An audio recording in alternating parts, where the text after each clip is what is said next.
Hi student. நம்ம ஆல்கஹாலை அடுத்து பார்க்குறது ஆல்கஹாலோட ப்ராப்பர்ட்டிஸ், அதோட பண்புகள் பற்றி பார்க்க போகிறோம். ஸோ ஃபஸ்ட்டு பண்புகள் என்ன கொடுத்துருக்காங்கன்னா, lower member of alcohol. So lower member அப்படின்னாலே கார்பன் குறைவாக இருக்கக்கூடிய ஆல்கஹால். பெரும்பாலும் எப்படி இருக்கும்னா கலர்லெஸ் லிக்யூட், நிறமற்ற நீர்மங்களாக இருக்கும். So higher member of alcohol இருந்துச்சு அப்படின்னா அது வேக்சி சாலிட், அதிக எண்ணிக்கையுள்ள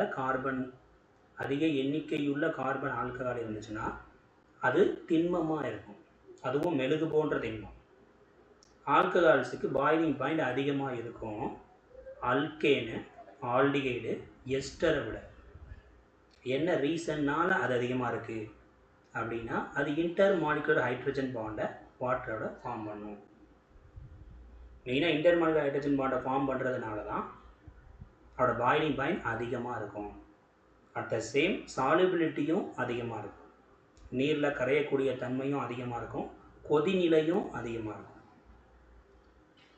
அடுத்து லீனியர் ஆல்கஹால் அப்படின்னா ஸ்ட்ரைட் செயினாக இருக்கக்கூடியது, அதுக்கு மட்டும் ஹை பாயிலிங் இருக்கும், பிராஞ்சடுக்கு ஹை பாயிலிங் இருக்காது. ஸோ அப்போ பிராஞ்சடு ஆல்கஹால், இப்போ எக்ஸாம்பிளுக்கு ப்ரைமரி ஆல்கஹால் கொடுத்துருக்கோம், செகண்டரி இருக்குது, டெர்சரி இருக்குது. இந்த மூணில் எது ஹை பாயிலிங்காக இருக்கும்னா ப்ரைமரிக்கு தான் இருக்கும். செகண்டரிக்கும் டெர்சரிக்கும் பாயிலிங் பாயிண்ட் கம்மியாக இருக்கும். ஏன் அப்படின்னா அந்த ஸ்டெரிக் வர்றதுனால ஹைட்ரஜன் பாண்டை ஃபார்ம் பண்ண விடாமல் தடுக்கும். அதனால தான் அந்த பாயிலிங் பாயிண்ட் குறையிறதுக்கு reason. So lower member alcohol ஏற்கனவே நம்ம சொன்ன மாதிரி வாட்டர் நல்லா டிசால்வ் ஆகும். காரணம் அது இன்டர் மாலிகுலர் ஹைட்ரஜன் பாண்டை ஃபார்ம் பண்ணுறதுனால. இன்டர் அப்படின்னாலே மூலக்கூறுகளுக்கு இடைப்பட்ட, அப்படின்னா ரெண்டு மாலிகூல்ஸ் சேர்ந்து ஹைட்ரஜன் பாண்ட் ஃபார்ம் பண்ணுறதுனால தான் அதோடைய சாலுபிலிட்டி, கரையும் தன்மையும், கொதிநிலை, பாயிலிங் பாயிண்ட்டும் அதிகமாக இருக்குது. இது ஆல்கஹாலோட ஃபிசிக்கல் ப்ராப்பர்ட்டிஸ். ஸோ ஃபிசிக்கல் ப்ராப்பர்ட்டிஸ்க்கு அடுத்து பார்த்தீங்கன்னா கெமிக்கல் ப்ராப்பர்ட்டிஸ். ஸோ கெமிக்கல் ப்ராப்பர்ட்டிஸ்னாலே வேதி பண்புகள் அப்படின்ற தமிழில் சொல்லுவோம். Chemical properties.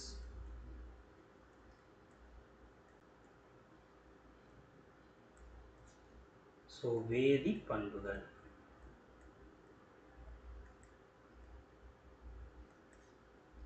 அதில் ஒன்று எது கூட ரியாக்ஷன் பண்ணுது, அதாவது வேதி பண்புகள்னு சொன்னாலே வினை பற்றி தான் போட்டிருக்காங்க. இதில் நம்ம பார்க்க போகிறது என்ன அப்படின்னா, நீங்கள் ஆல்கஹால் எடுத்துக்கோங்க, அந்த ஆல்கஹாலோட HBr போடுறாங்க. ஸோ இப்போ HBrங்கிறது ஒரு ஆசிடு, இது H+ ஆகும், Br- ஆகும், செப்பரேட் ஆகும். ஸோ இப்போ இந்த இடத்துல என்ன நடக்க போகுது அப்படின்னா OHக்கு பதிலாக Br வரப்போகுது. ஸோ அப்போ OHக்கு பதிலாக வர்றதுனால இது ஒரு சப்ஸ்டிடியூஷன் ரியாக்ஷன், பதிலீட்டு வினை. ஸோ அப்போ OH என்ன சார்ஜில் இருக்கும்? மைனஸ். வர்ற Br என்ன சார்ஜில் இருக்குது? மைனஸாக இருக்குது. அப்போ மைனஸ் என்ன பண்ணும்? ரிப்பல் பண்ணும். அப்போ ரிப்பல் பண்ணுறத நம்ம ஏற்கனவே ஒரு ரியாக்ஷனில் படிச்சிருக்கோம், அதுதான் SN2 ரியாக்ஷன். அதுதான் இங்கேயும் நடக்க போகுது. ஃபங்க்ஷனல் குரூப் ஆல்கஹால், அடுத்த கார்பன் அது எதில் சேர்ந்துருக்கோ அது alpha, next beta carbon. Alpha கார்பனில் 2 ஹைட்ரஜன் இருக்குது, அதுதான் ஆல்ஃபா ஹைட்ரஜன். ஆல்ஃபா ஹைட்ரஜன் 2 இருந்துச்சு அப்படின்னாலே அது பிரைமரி ஆல்கஹால். ஸோ இந்த OHஐ ஈஸியாக வெளியில் கொண்டு போக முடியாது. அதை கொண்டு போகணும்னா அதை லீவிங் குரூப்பாக மாற்றணும், வெளியில் போகக்கூடிய தொகுதியாக மாற்றணும். அதுக்கு தான் இப்போ நம்ம என்ன செய்ய போகிறோம், மெக்கானிசம் எழுத போகிறோம். இதோட ஜென்ரல் ரியாக்ஷன் பார்த்தீங்கன்னா இப்படி தான் வந்திருக்கும், CH3 CH2 Br plus water. இப்போ இதுக்கு நீங்கள் என்ன செய்ய போகிறீங்கன்னா வினை வழிமுறை, அதான் மெக்கானிசம் பார்க்க போகிறோம். ஸோ அப்போ எத்தனால் எடுத்துக்கோங்க, CH3 CH2 OH. ஸோ அதில் H+ அண்ட் Br-. ஸோ ஆக்சிஜனுக்கு மேலே என்ன இருக்கும் அப்படின்னா லோன் பேர்ஸ் இருக்கும், பிணைப்பில் ஈடுபடாத எலக்ட்ரான்கள் இருக்கும். அந்த எலக்ட்ரான் போய் இந்த H+ பிடிக்கும். ஸோ இந்த ஸ்டெப்புக்கு பேர் புரோட்டோனேற்றம். ஸோ அப்போ என்ன கிடைக்குது பாருங்கள், CH3 CH2 ஓ ஏற்கனவே ஒரு கட்சி இருந்துச்சு, இப்போ ஒரு கட்சி அதை எடுத்துக்கிச்சு. ஆக்சிஜனோட வேலன்சியே 2 தான், பட் இங்கே 3 இருக்குது, அதனால பாசிட்டிவ் சார்ஜ். ஆக்சிஜன் எலக்ட்ரானை கொடுத்ததுனால தான் பாசிட்டிவ் சார்ஜ். இந்த 2ல் எதுனாலும் வச்சுக்கோங்க. ஸோ மேக்ஸிமம் எலக்ட்ரானை கொடுத்துட்டு ஃபார்ம் பண்ணதுனால தான் நம்ம பாசிட்டிவ் போட்டிருக்கோம். இப்போது இந்த மொத்தமும் லீவிங் குரூப்பாக ஆக்ட் ஆகும். ஸோ இப்போ வெளியில் போன அந்த பிஆர் மைனஸ் அது வந்து என்ன செய்யும் அப்படின்னா இதோட ரியாக்ட் ஆகும். அதுவும் ஃப்ரண்ட் சைடில் அட்டாக் பண்ணாமல் பேக் சைடில் போய் அட்டாக் பண்ணி இந்த வாட்டரை ரிமூவ் பண்ணிடும். ஸோ நமக்கு என்ன கிடைச்சிரும்? CH3 CH2 Br plus H2O. So இது ஒரு SN2 ரியாக்ஷன்.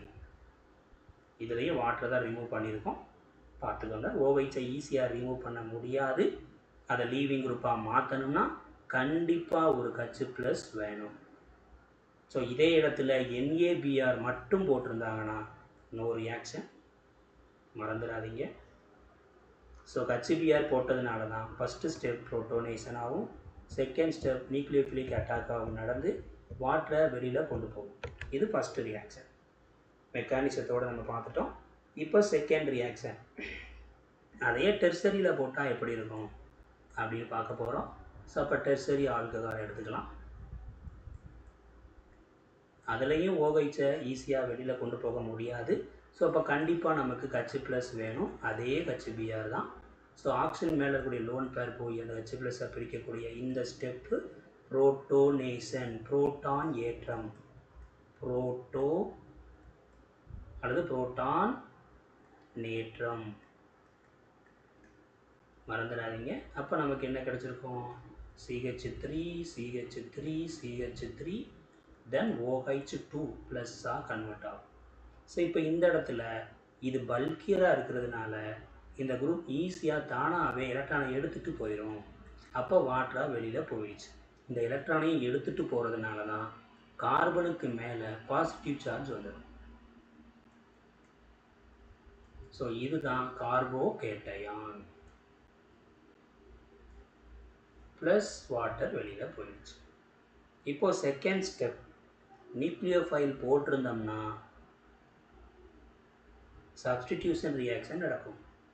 அதுக்கு பதிலாக பேஸ் யூஸ் பண்ணியிருந்தாங்கன்னா எலிமினேஷன் ரியாக்ஷன்ஸ் நடக்கும். இதுதான் நடக்க போகுது.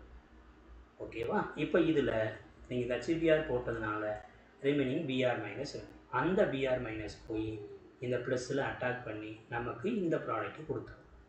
CH3 CH3 CH3 தென் Br. ஸோ இதுதான் நமக்கு ப்ராடக்ட். ஸோ அப்போ இங்கே 2 ஸ்டெப் நடக்குது. ரியாக்டண்ட்டை பாருங்கள், ஃபங்க்ஷனல் குரூப் ஆல்ஃபா கார்பன், ஹைட்ரஜனே இல்லை, ஸோ டெர்சரி. அப்போ டெர்சரி வந்துருச்சு அப்படின்னாலே மேக்ஸிமம் இது SN1 ரியாக்ஷன். அப்போ SN1 ரியாக்ஷனில் first step formation of carbocation. இந்த பாருங்கள், கார்போகேட்டையான் ஃபார்ம் ஆகிடுச்சு. செகண்ட் ஸ்டெப் நியூக்ளியோஃபிலிக் அட்டாக், இதுதான் நியூக்ளியோஃபிலிக் அட்டாக். Br மைனஸ் தான் நியூக்ளியோஃபைல் போய் அட்டாக் பண்ணி நமக்கு ப்ராடக்டை கொடுக்குது. ஸோ இதே இடத்துல நியூக்ளியோஃபைலுக்கு பதிலாக ஒரு பேஸ் இருந்திருந்தால் அப்போ என்ன நடந்திருக்கும் அதையே நம்ம பார்க்க போகிறோம். ஸோ அதை அந்த கார்போகேட்டையான்லேருந்து நம்ம கொண்டு வந்துடுவோம். அப்போ கார்போகேட்டையானை அப்படியே நோட் பண்ணிக்கோங்க. CH3 CH3 அகெயின் CH3, அதை வேணால் இப்படி போடலாம். கார்பனுக்கு மேலே ஒரு பாசிட்டிவ் சார்ஜ். This is கார்போகேட்டையான். இதில் ஒரு பேஸ் யூஸ் பண்ணியிருந்தோம்னா அந்த பேஸ் இங்கே இருக்கக்கூடிய அசிட்டிக் புரோட்டானை எடுத்துகிட்டு இந்த பாண்டை இங்கே கொண்டு போயிடும். ஸோ இந்த பாண்டுங்கிறது எலக்ட்ரான் மேலே போகவும் இந்த ப்ளஸ்ஸு நியூட்ரல் ஆகிடும். ஸோ அப்போ நமக்கு என்ன கிடைக்கிது? CH3 மேலேயும் CH3 அப்படியே இருக்கும். இந்த இடம் டபுள் பாண்ட் CH2, ஒரு அல்கீன் கிடைக்கும். This is elimination mechanism. அதுவும் மெயினாக E1 எலிமினேஷன், இதை பீட்டா எலிமினேஷன் அப்படிமா. ஏன்னா எங்கே நீங்கள் ப்ளஸ் போட்டிருக்கீங்களோ அது ஆல்ஃபா கார்பன், அடுத்து இருக்கிறது எல்லாமே பீட்டா. பீட்டாவிலேருந்து தான் ஹைட்ரஜனை ரிமூவ் பண்ணுறீங்க. So beta elimination. அதில் E1ன்னு சொல்கிறதுக்கு ரீசன் SN1க்கு நீ என்ன கண்டிஷன் சொன்னீங்களோ அதே தான் E1க்கும். இங்கே ரியாக்டன் டெர்சரி, இங்கேயும் டெர்சரி, இங்கே போலார் சால்வன், இங்கேயும் போலார் சால்வன், இங்கே நியூக்ளியோஃபைல்னு சொல்லுவீங்க, இங்கே பேஸ்ன்னு சொல்லுவீங்க. இதுலேயும் 2 ஸ்டெப், இதுலேயும் 2 ஸ்டெப். ஸோ இதை மறந்துடாதீங்க. அப்போ பேஸ் யூஸ் பண்ணால் எலிமினேஷன் நடக்கும், நியூக்ளியோஃபைல் யூஸ் பண்ணால் சப்ஸ்டிடியூஷன் நடக்கும். ஓகேவா? அப்போ எப்போ பேஸாக ஆக்ட் ஆகும், எப்போ நியூக்ளியோஃபைலாக இருக்கும் அப்படிங்கிறத நல்லா கவனிக்கணும். இப்போ நார்மலாகவே ஒரு பிரைமரி ஆல்கஹால் எடுத்திருக்கோம். அதில் வெறும் KOHன்னு போட்டாங்கன்னா அல்லது அக்வஸ் KOHன்னு போட்டிருந்தா கண்டிப்பாக இதில் SN2 தான் நடக்கும். ஏன்னா இது பிரைமரி. ஸோ அப்போ என்ன நடக்குது, OH வராது, சாரி, இதில் BR. ஸோ இப்போ இது கண்டிப்பாக நமக்கு என்ன கிடச்சிருக்கும், CH2OH மாறி இருக்கும். இது SN2 மெக்கானிசம். இதே இதை எடுத்துட்டு அக்வஸுக்கு பதிலாக அல்கஹாலிக் அப்படிங்கிற வேர்டு கொடுத்து KOHன்னு கொடுத்துருந்தாங்கன்னா இங்கே ஃபார்ம் ஆகிறது ஒரு அல்கீன். ஸோ இதைத்தான் நீங்கள் கவனிக்கணும். ஃபஸ்ட்டு நடந்தது SN2, செகண்ட் நடந்தது E2. இதையே நீங்கள் டெர்சரியில் போடலாம். அக்வஸ் கொடுத்தாங்கன்னா சப்ஸ்டிடியூஷன், அல்கஹாலிக் கொடுத்தாங்கன்னா எலிமினேஷன். ஸோ மறந்துடாத வேண்டாம், தெளிவாக ஞாபகத்தில் வச்சுக்கோங்க. SN2க்கு என்ன கண்டிஷனோ அதான் E2க்கும், SN1க்கு என்ன கண்டிஷனோ அதான் E1க்கும். That's all. So next reaction, இதுவும் நம்ம என்ன ரியாக்ஷன் அப்படின்னா SN2 தான். ஸோ பிரைமரி ஆல்கஹால், பிரைமரினாலே ஆல்ஃபாவில் 2 ஹைட்ரஜன் இருக்கும், இருக்கான்னு பார்த்துக்கோங்க. ஆல்ஃபா தட் பீட்டா, ஆல்ஃபாவில் 2 H கண்டிப்பாக இருக்குது. ஸோ அது பிரைமரி. இதை யாவத்தில் வச்சுக்கிறது கொஞ்சம் கஷ்டமாக இருக்கும் அப்படின்னு நினச்சிங்கன்னா அல்கைல் குரூப்பை கூட வச்சுக்கலாம். ஒரே ஒரு அல்கைல் குரூப் இருக்குன்னா அது பிரைமரி. ஸோ இதில் பாஸ்பரஸ் ட்ரைக்ளோரைடோ அல்லது பென்டாக்ளோரைடோ ரியாக்ட் பண்ணுவாங்க இன் ப்ரெசன்ஸ் ஆஃப் ப்ரிடின். இந்த ப்ரிடின்ங்கிறது இந்த இடத்துல ஒரு பேஸு. ஸோ இது என்ன செய்யும்னா இங்கே இருக்கக்கூடிய அந்த H+ தூக்கிடும். ஸோ அதை வந்து என்ன ஆகும்னா ஃபஸ்ட்டு ஸ்டெப்பை முடித்ததுக்கு அப்புறம் அதை தூக்குற மாதிரி உங்கள் புக்கில் காட்டியிருக்காங்க. ஸோ OH ஆக்சிஜன் மேலே 1 பேர் போய் பாஸ்பரஸை அட்டாக் பண்ணும். அட்டாக் பண்ண உடனே CH3, CH2, O ஒரு பக்கம் கச்சு, இன்னொரு சைடில் PCl3 ஆக்சிஜனுக்கு மேலே ப்ளஸ். இப்போ நீங்கள் அந்த ப்ரெடினை யூஸ் பண்ணவும் அந்த ப்ரெடின் இந்த H+ தூக்கிட்டு இந்த பாண்டை ஆக்சிஜனுக்கு மேலேயே விட்டுரும். அப்போ CH3, CH2O, PCl3. ஸோ இப்போ இது லீவிங் குரூப், ஈஸியாக வெளியில் போகக்கூடிய ஒரு தொகுதியாக இருக்கும். இப்போ நீங்கள் என்ன செய்யலாம்னா இதில் Cl- யூஸ் பண்ணிங்கன்னா இதை அட்டாக் பண்ண உடனே ஒரு குளோரின் வெளியே போயிடும், மிச்சம் 2 குளோரின் தான் இருக்கும். ஸோ அப்போ PCl2 அந்த ஒரு குளோரின் தான் இங்கே போட்டிருக்கோம், இதுதான் போய் இங்கே அட்டாக் பண்ணி இந்த OPCl3 தூக்கிடும். ஸோ அப்போ நமக்கு கிடைக்கக்கூடியது CH3, CH2, Cl. First step nucleophilic attack நடந்து நமக்கு PCl3 இருந்தது PCl2 மாறுது. ஸோ இப்போ அந்த OHலேருந்து நான் போடுறேன், கவனிச்சுக்கோங்க. பாஸ்பரஸில் 3 குளோரின் இருக்குப்பா, ஆக்சிஜன் மேலக்குடியில் 1 பேர் போய் இங்கே அட்டாக் பண்ண உடனே ஒரு Cl வெளியே போயிடும், அதுவும் Cl-. ஸோ அப்போ மிச்சம் யார் இருப்பாங்கன்னா பாண்ட் O, அதில் PCl2 ஒரு H. இதைத்தான் நான் இங்கே போட்டிருக்கேன். ஸோ ஆக்சிஜனுக்கு மேலே ஒரு பாசிட்டிவ் சார்ஜ். நெக்ஸ்ட் ப்ரிடின் போடுவோம், அந்த H+ தூக்கிட்டு இந்த பாண்ட் உள்ளே வரவும் அதை நியூட்ரல் பண்ணிடுது. அகெயின் குளோரின் போடவும் அந்த chlorine after a nucleophile back side போய் அட்டாக் பண்ணுறதுனால this is SN2, alkyl halide form ஆயிடுது. This is SN2 mechanism. அப்போ SN2 மெக்கானிசம் ஆல்கஹாலில் நம்ம ரியாக்ஷனாக பார்த்துருக்கோம். நெக்ஸ்ட்டு தயோனைல் குளோரைட் போடுவாங்க, அப்போவும் நீங்கள் மெத்தனால் ஆர் எத்தனால் எடுத்துக்கலாம். சிம்பிளாக போடணும்னு நினச்சிங்க அப்படின்னா SOCl இப்படியும் போட்டு வச்சுக்கலாம். ரெடி, Cl வந்து ஹைட்ரஜனுக்கு நேராக ஒன்று, மெத்திலுக்கு நேராக ஒன்று, மிச்சக்கூடிய SO போட்டுங்க, அப்படியே கட் பண்ணு, ஆன்சர் எப்படி. So CH3Cl plus SO2 gas escape ஆகிடும் ப்ளஸ் HCl. இந்த தயோனைல் குளோரைடு வந்துருச்சுனாலே இந்த ரியாக்ஷனுக்கு பேர் SNI mechanism, nucleophilic substitution internal attack. கருக்கவர் 18 வினை உள்ளார்ந்த தாக்குதல் அப்படின்னு சொல்லுவாங்க. ஸோ இது ரொம்ப முக்கியம், மறந்துடாதீங்க. தயோனைல் போட்டால் அது SNI மாதிரி ரியாக்ட் ஆகும். ஸோ சிமிலர் டு SN2 தான். நெக்ஸ்ட் எலிமினேஷன்ஸ், அதுவும் மெயினாக டீஹைட்ரேஷன் பார்க்க போகிறோம். ஸோ டீஹைட்ரேஷன்னாலே நீரை நீக்கும் வினை அப்படின்னு அர்த்தம். டீஹைட்ரேஷன்னா ரிமூவல் ஆஃப் வாட்டர். ஸோ எத்தனை நாள் எடுத்துக்கலாம்? வாட்டரை ரிமூவ் பண்ணணும்னாலே கான்சன்ட்ரேட்டட் சல்ஃபியூரிக் ஆசிட், இது ஒரு டீஹைட்ரேட்டிங் ஏஜென்ட். ஜென்ரல் ரியாக்ஷன் போட்டிங்கன்னா CH2 டபுள் பாண்ட் CH2 மாறிடும். இங்கேருந்து, அதாவது இது ஆல்ஃபா கார்பன், இது பீட்டா கார்பன், பீட்டாவிலிருந்து ஒரு ஹச்சும் இந்த OHம் சேர்ந்து வாட்டராக வெளியே போயிடும். ஸோ நமக்கு இந்த அல்கீன் கிடைக்கும். இப்போ இதை நம்ம என்ன செய்ய போகிறோம்னா மெக்கானிசமாக போட போகிறோம். நல்லா கவனிங்க, இந்த கொஸ்டின் கேட்டுருவாங்க. CH3 CH2 OH plus sulphuric acid தான் நான் இப்படி எழுதுகிறேன், HSO4. ஸோ ஆக்சிஜன் மேலே போய் லோன் பேர் போய் இந்த H ப்ளஸை பிடிக்கும், மிச்சம் இருக்கிறதுலாம் மைனஸ். ஸோ இந்த ஸ்டெப்புக்கு பேர் புரோட்டோனேஷன், புரோட்டான் ஏற்றம். ஸோ நமக்கு என்ன கிடைக்கும்? CH3 CH2 OH H and plus remaining HSO4 minus. HSO4 minus நமக்கு கிடைக்குது. இது ஆக்டஸ் எ பேஸ். இந்த HSO4 மைனஸ் தான் OSO4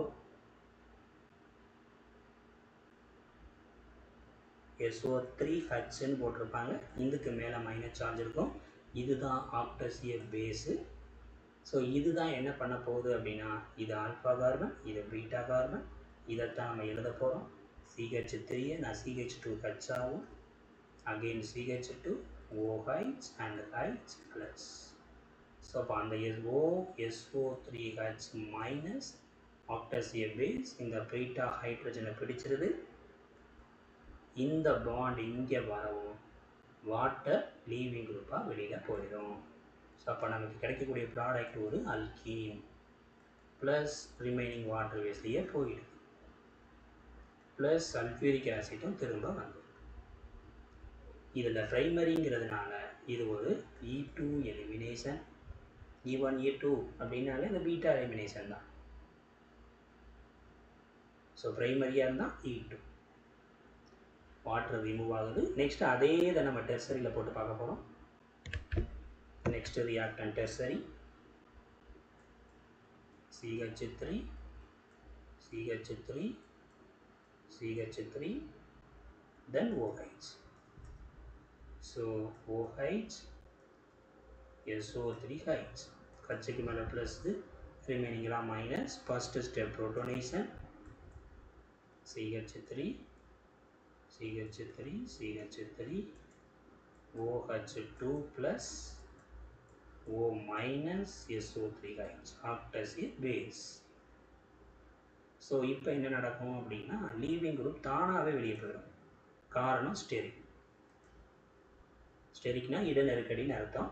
அப்போ ஈஸியாக வெளியே போயிடுச்சு அப்படின்னாலே நமக்கு ஃபார்ம் ஆகுறது ஒரு carbocation. First step formation of carbocation. Second, நீங்கள் போட்ட அந்த பேஸ், அதாவது O மைனஸ் SO3H, இங்கே இருக்க CH3ல ஒரே ஒரு ஹச்சை மட்டும் எடுத்துரும். இந்த பாண்ட் இங்கே ஷிஃப்ட் ஆகவும் இந்த ப்ளஸ் நியூட்ரல் ஆகிடும். CH3 மேலே ஒரு CH3 டபுள் பாண்ட் CH2 ஒரு அல்கீன் ஃபார்ம் ஆகும், plus water plus sulphuric acid. So இது E1 எலிமினேஷன். இதில் first step formation of carbocation, second step proton abstraction. ஏன்னா இந்த ஃபஸ்ட்டு ஸ்டெப்பை நீ புரோட்டோனேஷன் அப்படின்னு சொல்லுவேன், இது செகண்ட் ஸ்டெப்பை டீப்ரோட்டோனேஷன்னு சொல்லலாம், மறந்துடாதீங்க. இது E1 எலிமினேஷன்.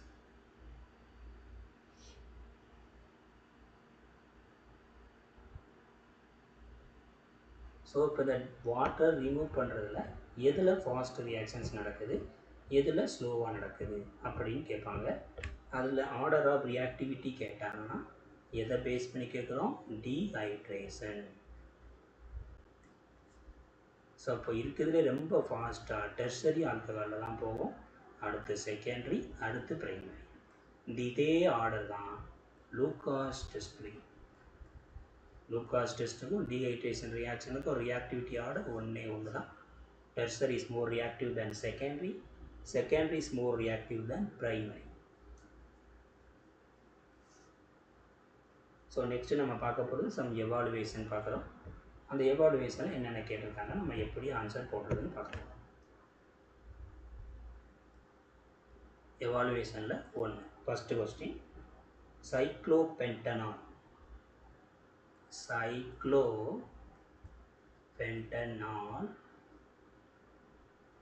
அதில் சல்ஃபியூரிக் ஆசிட் போட்டு ஹீட் கொடுத்தா என்ன ப்ராடக்ட்? வரக்கூடிய ப்ராடக்ட்டுக்கு ஐயுபிஏசியும் எழுதணும். இதுதான் கொஸ்டின். ஸோ சைக்ளோபென்டனால், பென்ட்டுன்னா 5 கார்பன் தான், அப்படியே போட்டுறேன். ஆளுன்னு முடியுதா, OH. ஸோ அடுத்து என்ன பண்ணுறீங்க, சல்ஃபியூரிக் ஆசிட். இப்போ நீங்கள் பண்ணதை அப்படியே மறுபடியும் பண்ணலாம். ஆக்சிஜன் மாலிகுல் 1 பேர் என்ன செய்யும், ஃபஸ்ட்டு H+ பிடிச்சி புரோட்டோனேஷன் ஆகும். ஸோ OH2+, மிச்சம் யார் இருப்பாங்க, O- SO3 chapter C base. இது மெயினாக என்ன செய்யும், பீட்டா எலிமினேஷன் பண்ணும். ஸோ இந்த இடத்துல இருக்கக்கூடிய கார்பன் தான் ஆல்ஃபா, இதுவும் பீட்டா, இதுவும் பீட்டா. ஸோ இங்கேயும் ஹைட்ரஜன் இருக்கும், இங்கேயும் ஹைட்ரஜன் இருக்கும். நீங்கள் எந்த பக்கம் வேணாலும் ரியாக்ஷன் போடலாம். ஸோ இங்கே இருக்கக்கூடிய புரோட்டானை போய் பிடிச்சிருச்சு அப்படின்னா இந்த பாண்ட் அப்படியே உள்ளே வரும், வாட்டர் ஈஸியாக லீவ் ஆகி வெளியில் போயிடும். அப்போ நமக்கு கிடைக்கக்கூடிய ப்ராடக்ட் இந்த மாதிரி கிடைக்கும். இதுக்கு பேர் சைக்ளோபென்டீன்.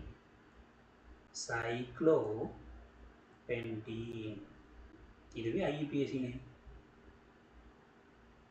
ஸோ ஃபஸ்ட்டு கொஸ்டின் முடிஞ்சது. Second question, butane 1 so butane 1 ஆல்னாலே ஆல்கஹால் தான். என்ன யூஸ் பண்ணிக்கிறாங்க பாருங்கள், sodium bromide with sulphuric acid. என்ன ப்ராடக்ட்? பியூட்டேன் 1 அப்படின்னா அப்படியே பியூட்டன், மொத்தம் 4 கார்பன் போட்டுட்டு ஒரே ஒரு OH. This is butane 1. இதில் சோடியம் புரோமைடு மட்டும் போட்டிருந்தா நோ ரியாக்ஷன். ஏன்னா OH லீவ் பண்ணணும், வெளியில் கொண்டு போகணும்னா கண்டிப்பாக H+ வேணும். அந்த H+ தான் சல்ஃபியூரிக் ஆசிட் கொடுக்குது. ஸோ எப்பவும் போல் புரோட்டோனேஷன், CH3 CH2 CH2 பியூட்டேனா, அப்போ எக்ஸ்ட்ரா ஒரு CH2 வரும், CH2 OH ஒரு H அண்ட் ப்ளஸ். இப்போ இந்த NaBr பிரிக்கும்போது Na+ and Br-, அந்த Br- acts as a nucleophile front side பண்ண முடியாது. ஸோ பேக் சைடு அட்டாக் நடந்து வாட்டரை ரிமூவ் பண்ணும். அப்போ நமக்கு கிடைக்கக்கூடிய ப்ராடக்ட் 1 2 3 4 ஒரு Br, புரோமோபியூட்டேன். இதோட IUPAC name bromobutane. That's all. Then last question, எவாலுவேஷனில் நம்ம 3வது கொஸ்டின் பார்க்க போகிறோம். நியோபென்டைல் ஆல்கஹால், நியோபென்டைல் ஆல்கஹால், அது கூட PCl5 என்ன ப்ராடக்ட்? நம்ம ஏற்கனவே நியோனா என்னன்னு சொல்லியிருக்கோம், தெரியல நம்ம யூடியூப் வீடியோவை பாருங்கள். நியோ அப்படின்னா ஒரு கார்பனை சுற்றி 4மே கார்பனாக இருக்கணும், அதாவது மெத்தில் குரூப்பாக 4மே கார்பனாக இருக்கணும், அதில் ஒரு OH குரூப்.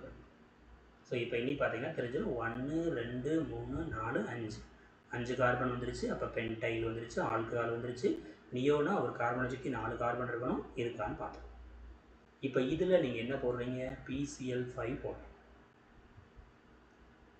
ஸோ இதுவும் என்ன தான் நடக்கும் அப்படின்னா, இப்போ அந்த PCl5 அப்படியே அதை சுற்றி என்ன பண்ணிடணும், 5 குளோரின் போட்டுருக்கோம்.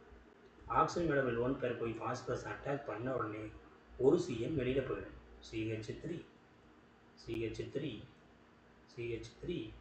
CH2 OH PCl4 கிடைக்கும். Cl மைனஸ் வெளியே போயிருக்கும். ஆக்சிஜன் எலக்ட்ரானை கொடுத்ததுனால ப்ளஸ். இப்போ இந்த Cl மைனஸ் டைரெக்டாக போய் அட்டாக் பண்ணுவாங்க. இந்த மொத்தமும் வெளியே போயிட்டு நமக்கு இந்த ப்ராடக்டை கொடுத்தோம். ஸோ இதுதான் நமக்கு ஃபைனல் ப்ராடக்ட். இதோடைய IUPAC நேம் நம்ம கொடுக்கணும். இதான் ஃபங்க்ஷன் குரூப்னா நம்பர் 1, இது நம்பர் 2, நம்பர் 3. நம்பர் 2ல் நம்பரே கொடுக்காம 2 பேர் இருக்காங்க. ஸோ அதனால் 2,2 டைமெத்தில், 2 இருக்கிறதுனால டைமெத்தில், 3 கார்பன் இருக்கா,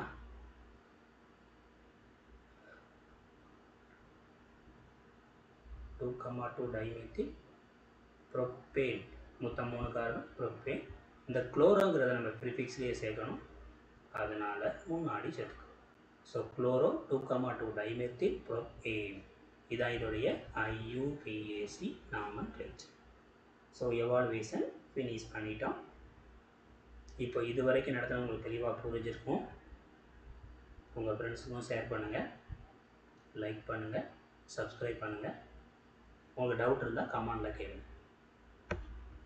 தேங்க்யூ.